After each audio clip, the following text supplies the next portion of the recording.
السلام عليكم، كي دايرين؟ لاباس عليكم؟ بخير؟ شخباركم؟ ان شاء الله تكونوا بخير وعلى خير. وما شاء الله غادي ندير كيكه في المقله. صراحه اول مره غادي نجربها في المقله. دهنت المقله، درت 2 بيضات، كاس ديال سنيده، درت الفاني وخلطتهم مزيان.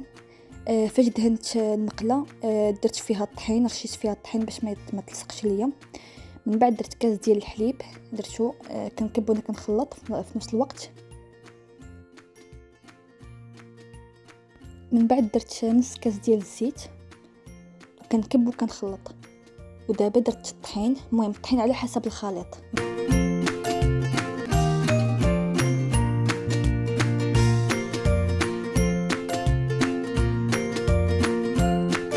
تخيلوا كنت على شويه وغادي ننسى الخماره، الحمد لله ملي تفكرت ودرتها. درت الكاكاو المر،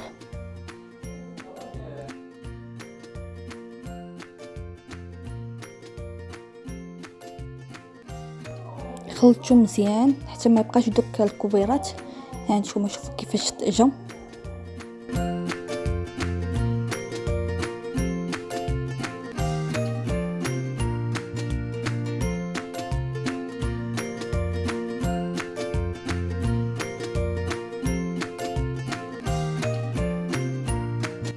صافي دابا كبيتها في المقله.